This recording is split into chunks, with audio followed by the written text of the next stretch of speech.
Hey, it's the Boca Brothers. Just about to head inside the Boca Brothers studio. But Danny, check this out, man. What is it? What is it? Look what Simply Carbon Fiber sent me, man. What is that? It's a square thing. What is it? It's a slim wallet, man. What? Made out of carbon fiber, man. Check that out. Out of carbon fiber? Carbon fiber, man. Look, I got my money on one side. Yes. You can put your credit cards inside. You know, I used to carry that wallet, man. Yes. And it was just a big old bulge on my pocket, man. I carry my wallet in my front pocket. Now, Yes. check it out, dude. Check this out, dude.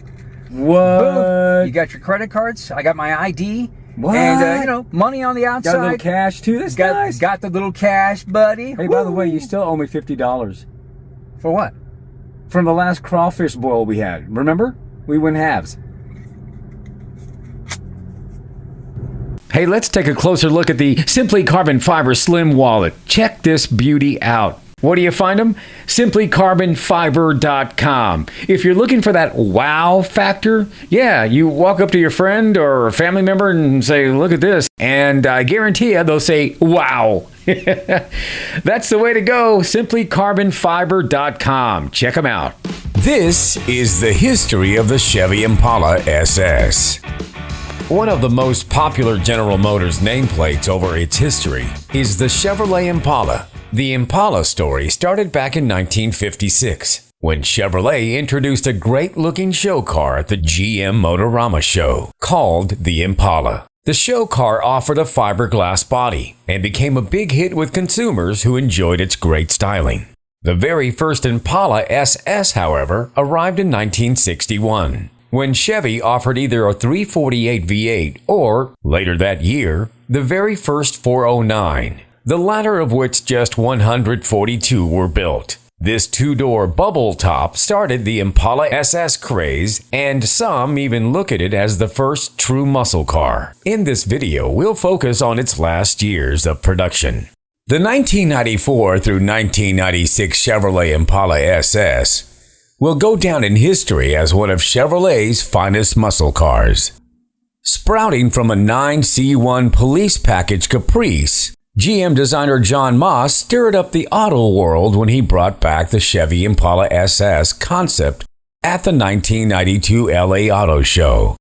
The 94 model debuted with a 260 horsepower 5.7-liter V8 LT1 engine. But the public let out a collective moan when it found out it was only coupled with a 4-speed automatic transmission with a regular gear shifter on the steering column. The new car, which cost $22,495, rode on 17-inch 5-spoke aluminum wheels with retro Impala badges. It had lowered sport suspension with gas pressurized shocks, a high-capacity reverse flow cooling system, and disc brakes. The 1994 Impala SS came in any color you wanted, as long as it was black. Saying the SS wore enough black paint to make Johnny Cash proud is an understatement. Looking somewhat like a modern-day Batmobile, the monochromatic exterior was devoid of a flashy trim or chrome.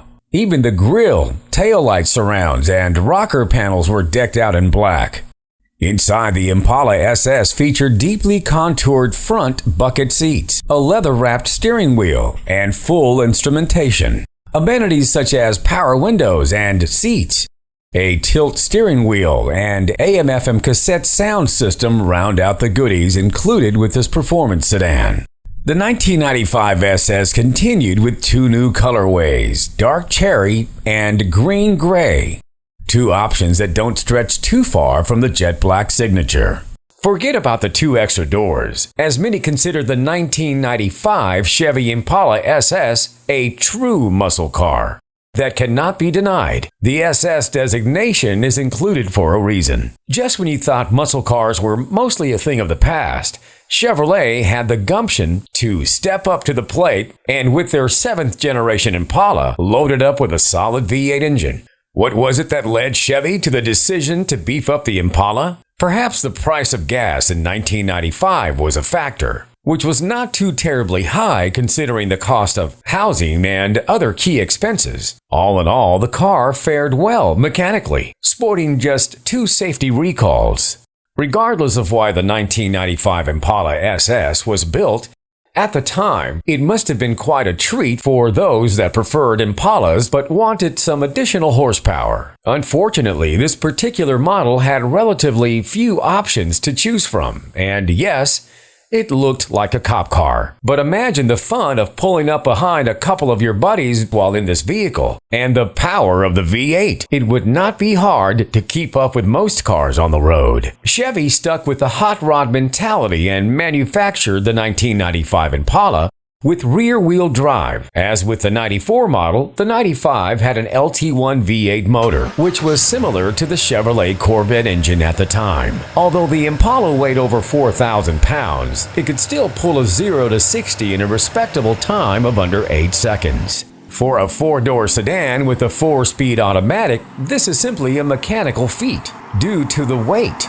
shape, and other factors. The Impala could not match the 1995 Corvette's 0 to 60 time. Still, the top speed was stated at an admirable 145 miles per hour. Did the 95 Impala suck up some gas? Yes, but this model was made for fun, not for saving fuel. The truth of the matter is Chevy sneakily cloaked a muscle car with a sedan. More than likely, this permitted numerous guys the pleasure of having a quality hot rod while fulfilling family needs, hauling kids around town and such. In other words, they had their cake and ate it too. This is the 1996 Impala SS.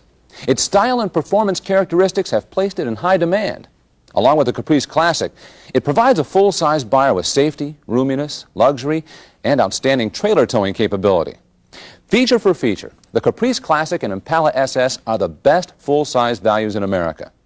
For 1996, priced at $24,405, the SS lived out its final year in glory before it got chopped once again.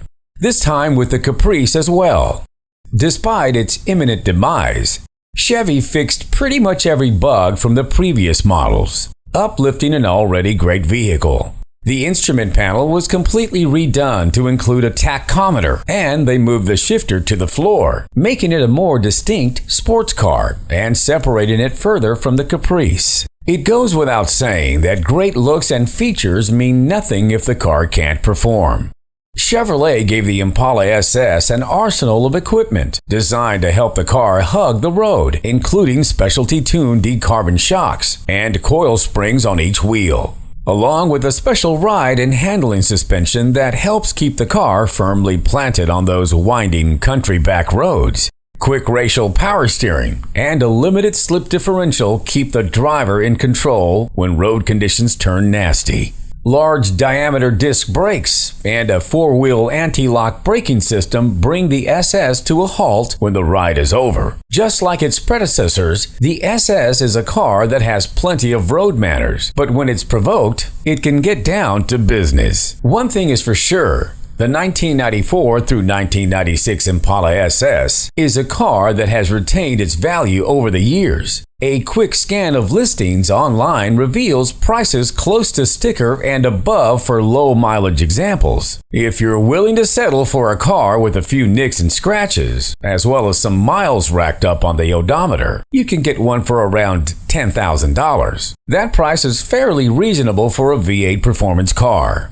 After a successful 3-year run, General Motors pulled the plug on the Impala SS and the entire B-body line on December 13, 1996. The plant that produced the SS was needed for SUV and truck assembly. M.G. Randall, a Chevy collector from Michigan, bought the last SS and drove it off the line that day. It took 18 years for Chevrolet to create another rear-wheel drive performance sedan, simply called the SS. This performance sedan is a worthy successor to the SS name and reputation. Well, there you have it, the history of the Chevy Impala 1994 through 1996. Even though they're pretty much the same, what was your favorite year? Do you have one? Let us know about it. Leave a comment below. If you like this video, give us a thumbs up, subscribe, and hit that bell for future video notifications. Again, thanks for watching the Boca Brothers Car Reviews.